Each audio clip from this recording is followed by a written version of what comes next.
Hey, friends, it's David Langiuli with Margaret Katz Can on the Leadership Deep Dive, our new show. Hey, welcome, Margaret. Hey, David, it's good to see you.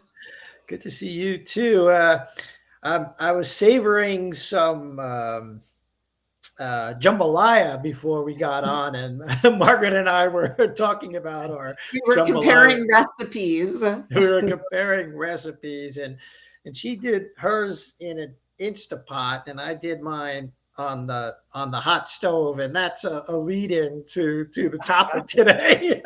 on the on the hot stove. And certainly you can burn yourself on the Instapot when you let that steam out of there. So Yeah, yeah, yeah. So as many of you know, David and I are coaches for the Positive Intelligence Program.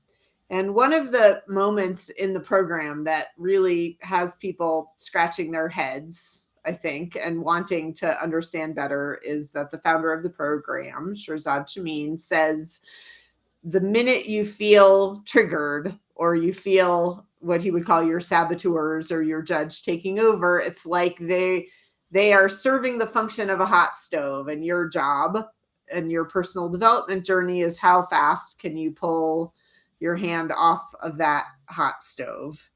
And so I think for some people that really makes sense. You know, that place for them of emotional activation is so horrific that they're like, yeah, let me get regulated as fast as possible.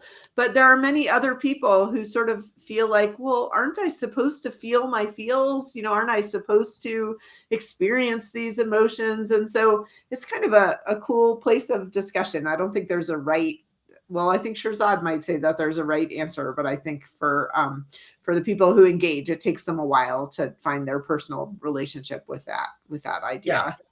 yeah. I like what you're saying. The what I've noticed, having done this work, for more than 10 years now, and is that everyone has their version of taking their hand off the hot stove. Yeah, and But you kind of know when you let it burn too long. yeah, I think we're speaking very metaphorically here. So I'm Yes, thinking maybe let's yes, give a more concrete example. yeah, So sure. um, I was just listening to one of the videos, and Shirzad Shamin is talking about, like, he woke up and it was rainy and his whole day went south from there. But he Right, sort of right, specifically, then he gets caught in traffic and he's getting more and more amped. And then he walks into a meeting at work and hears that a deadline has been missed. right, And he just he just blows right, his lid, right? right, right, So then he says, you know, that was the hot stove, like getting burned. But then in the old days before he did his work, he would leave his hand, he'll tell you, he would leave his hand on the hot stove and keep yelling at people and undermining people and trying to take control of the process with his work team. And he's saying mhm, that's the hot stove. yeah, And that taking your hand off of the hot stove is getting more regulated emotionally, so that he might have approached the meeting differently. Perhaps he right, wouldn't have yelled at people. Maybe he would have tried to learn from what they were doing wrong. Maybe he would have been right. curious. So those are the places that he's trying to move us towards. Yeah, you know, I like the word skillful Yeah. versus right or wrong. Yes. Like we can get more skillful at um, dealing with our afflictive emotions. That's what the Buddhists would call these. All these saboteurs have sort of a trigger and afflictive emotions, and it's a good word because you are literally afflicted by the Right. emotion. You're hijacked is another way that people talk about it, or trigger is sort of the yeah. Let's define some terms here because I do think people walk around saying trigger. Trigger is just the initial, like a trigger is just fast. Like in other words, yes, something happens and there's a trigger, and then you're either afflicted or hijacked, which means uh, you're awash or you're flushed with that emotion. Those would be some other ways of Yeah. describing it, and it's more Yeah. than And I just an might instantaneous thing. Right. And I might describe it like somebody does something, like, for Right. example, in a meeting, one of your team members says, hey, there's no way we're going to make this deadline. right? And on a scale of 1 to 10, like that might warrant a reaction of a 1 or a 2, right? Okay, we're not going to make the deadline, right? Like nobody's going to die. It's a 2. But when you're triggered, you tap into some historic reserve of big emotional reaction. And so you might react at an 8 or a 9 to something that really only deserves a 1 or a 2. Yeah. Or yes. And, well, so let's say you're the leader of the team and someone on the team says, we're going to miss the deadline, you know? Now, some of these saboteurs, as soon as you hear that, that's the trigger. Now, the perfectionist says, or we call that the stickler says, no, we don't miss deadlines. Right. Right. Because we do everything perfectly on time. Yeah. And then you're down a slippery slope. The hyperachiever might collude with your hyperachiever might collude with your stickler and say, oh, no. We got to get that trophy. Yeah. We always, in fact, I purposely set that deadline farther out so we could achieve it. Right. And then the controller might say like, oh, watch this. You missed the deadline. Well, let me tell you how we're going to make that deadline. You know, everybody cancel your dinner plans tonight because we're all staying here till this gets done. Or the judge might come in and let's say there are 3 people on the team working on this project. Your judge might come in and judge them harshly for saying, rather than saying, well, thank you, I appreciate you letting me know that, we're going to be missing the deadline. They just immediately judge them harshly. Like, what's wrong with you? Yeah. And the victim saboteur might say, why do you guys hate me? Like, why are you messing this up? Did I do something wrong? Like, you guys always do this to me. Right. That would be the victim response. You guys always do this to me. Right. Yeah. The saboteurs tend to speak in absolutes. Yeah. And so when we talk about this, I do think we can all align, getting hijacked and letting those saboteurs take over as you're trying to lead a team meeting. Not great, not skillful. Right. So if it were me, I'll speak unarguably about my own saboteurs in the past, because they are mostly in my rearview mirror. I've been working on them for years. My judge would get angry, and anger is an emotion for me that, like, when it comes up strongly, I can't really see much of anything else. It's literally blinding. It's like hot heat, Right. You become the hot stove. Yeah, I become the hot stove, right? and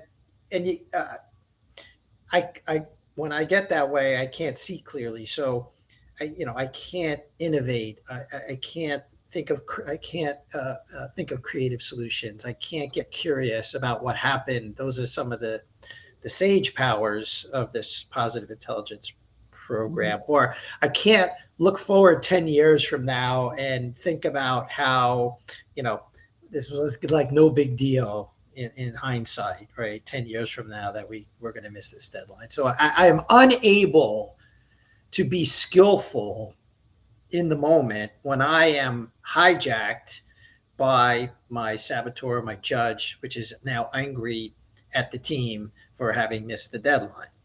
Right. Yeah. So that's what happens when when you're hijacked. And the longer you keep, I speak again for myself, the longer I stay angry, the less skillful I am, whether I don't care if it's my family, my work, anywhere in my life, friendships, it's just not a good place to be, which is why Shirzad and the tools we give you in the positive intelligence program help you to first notice. So sometimes when you're hijacked, you don't even know you're hijacked. Right. Yeah. Yeah. I love what you're saying, David. And I think you and Shirzad might have pretty similar reactions when you're hijacked, like that place of anger and judgment. Right. And I think where this becomes something to double click on and look a little more closely, many of my clients their saboteurs are more pleaser. Mm-hmm. And so the pleasers don't get angry, right? In fact, sometimes if you're a pleaser, your work is to get angry. And I was Mm-hmm. thinking about this and wondering if maybe if your trigger place takes you to fight or flight, Mm-hmm. right? And so if your trigger space takes you to fight, which you just said yours kind of does with that anger, and I think the person who is leading the program also, that's true. And so Mm-hmm. as he talks about emotional regulation, he's talking about getting calmer, catching your breath. But what I don't think he 100% addresses, but comes up sometimes in my coaching sessions, is if your place of emotional trigger is to freeze or get really quiet or to swallow your emotions, Right. emotional regulation actually means expressing yourself. It might Yes. even mean getting angry if you Yes. need to raise your voice or express something. So I'm not Yes. sure he really talks a ton about that nuance, but I Right. feel it for sure. Yeah, I like what you're saying, and so the first place is to notice if you're, let's say, you're a pleaser, or maybe you're a victim. I have some of that too in my saboteur tool set.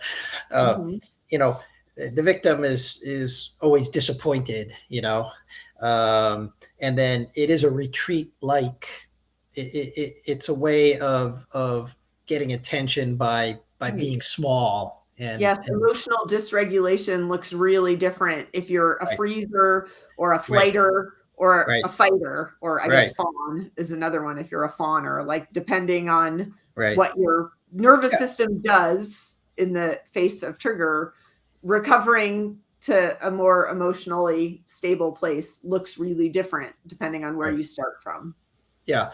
So I would say that my experience of working with clients who have a pleaser saboteur, kind of married to one, which also she also has an avoider, a place that pleasers and avoid, those two sometimes go together, especially when it comes around conflict. Now, if we're going to have a conflict, I'm going to be all in, right? But pleasers and avoiders are not going to be all in. They're just going No, to, thank yeah, you. Yeah. no, no, thank you. But that's the point.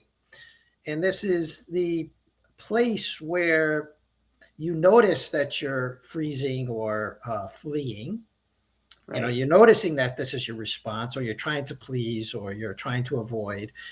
And the invitation is to generate, I would say, not so much anger as courage, but it kind of lives in that land. It may require that you generate a little heat to actually engage in the conflict.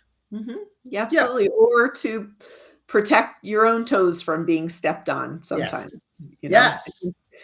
Yeah, I Yeah. think there are places where, for people whose background has them learning that they are not supposed to get angry.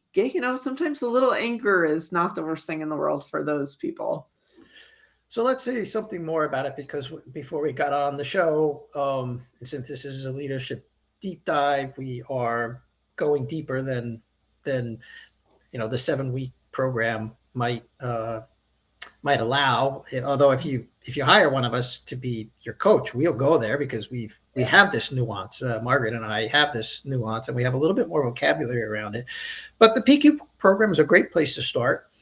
Um, the the hand on the hot stove, like you pull it off fast, but maybe there's a what we're saying is there's a way for you to pause and actually notice and feel whatever it is you're feeling, uh, and then shift. So and sometimes for me, it means I have to feel that feeling for quite a while. I mean, sometimes it'll morph into a mood, and then because of my nervous system, it's a very hard way. It's a hard thing for me to exit unless I go to sleep, or I walk away from the situation, or go to the hot tub or something. Mhm. So it does. I guess what we're saying is it's know thyself. Yeah. Yeah. And that You know, this idea of pulling your hand off the hot stove doesn't mean that you're instantly recovered or that you're instantly kind of back in the game. I mean, I think the idea of getting triggered and using that metaphor of a hot stove is to notice it, right? right, Like you have all these nerves in your hand so that you don't leave your hand there and let it get burned. And right. emotionally, can we find the same, a parallel action where you learn what it feels like when you start to get triggered. What's your nervous system equivalent of a hot stove? What is the information that you get that has that you're triggered or hijacked, as Mr. Shamin would say? And then how do you recover? What direction do you go? What happens when you pause? Like, what do you need more of and what do you need less of Yeah, to re-regulate? exactly. So this is the point of practice. And, I've been working on my controller and my judge, and they've all gone down over the years in their intensity, in their general level. Let's just say like the slope is downward, but they can still spike up. Right. It's not a straight line. It's not a straight line. Um, with clients that have stuck with this program for a long time, that have worked with me and stay in touch with me, they will sometimes get frustrated, which is a form of anger, that their negative emotions, if you want to call them negative, or let's call them afflictive, haven't disappeared. Whatever that, anxiety is another one, right? A lot of these saboteurs are generated by fear and anxiety, and then when you peel back the layer of it, they realize like, oh no, I am much more skillful than I ever was at Yeah. dealing with these situations and that emotion, whatever it is.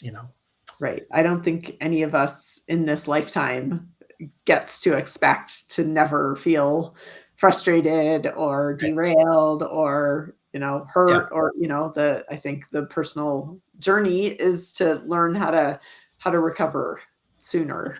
Yeah. Right.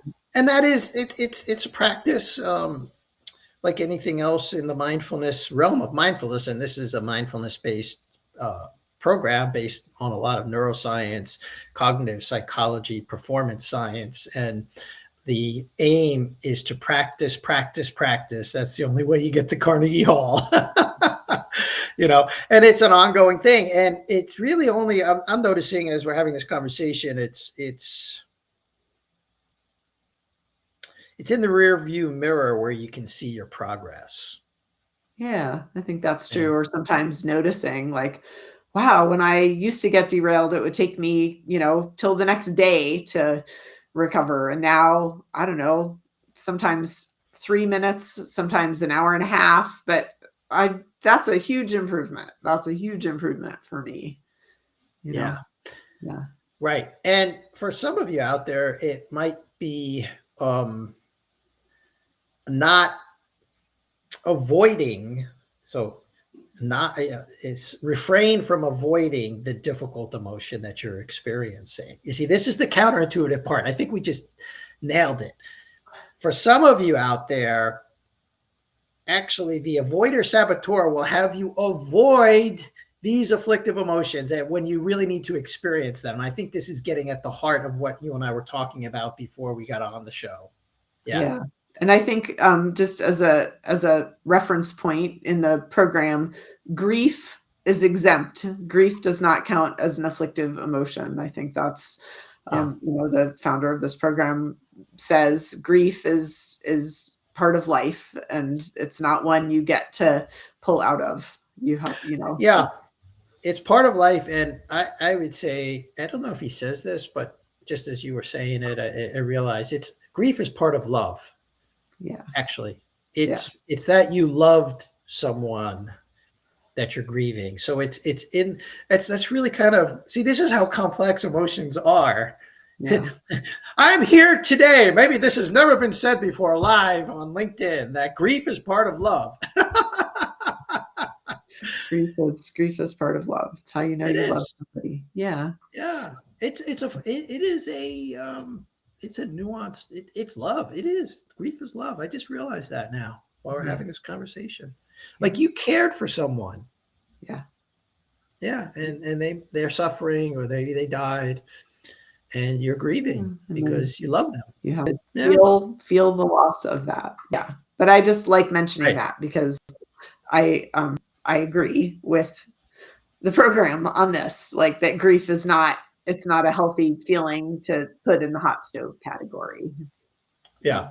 Yeah. We just need to feel that one. That's how it comes out of us and And percolates. and I will say that both Margaret and I think I have permission to say, talk about our sensitivity, Margaret. You know, Sure. Yeah. okay. We're both, you know, diagnosed highly sensitive people. So we actually, one way of describing that is on a spectrum of people feeling their feelings, we're on like the very far end. We feel them very strongly, would be one way of describing this. Uh, in some other circles, this is called being an empath.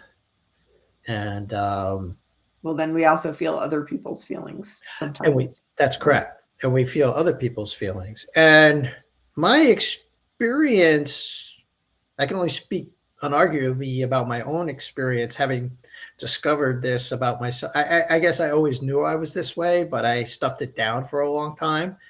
So it's a blessing and a curse. I'd say I'm starting to see more of the blessing in it now, but one of the things that I've noticed is I tend to feel those feelings for longer duration. So sometimes I just can't, like, look, if I can pull my hand off the hot stove of an afflictive emotion, I'm going to do it because it just feels better. Right. Well, it feels better to operate differently, right? Yeah. Especially like, coming back to the meeting, right? The Right. example of the meeting. Like I think Right. all of us as leaders would love to be as skillful as we can in a given situation. And Yeah. which means being curious, being discerning, being creative, Right. that judging people, I guess I shouldn't say every leader wants this because clearly that proves not to be true.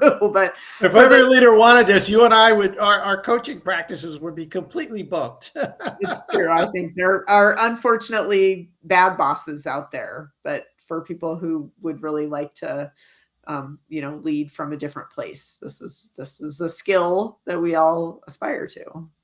Yeah. Yeah. Yeah. So this lives in the land of emotional intelligence,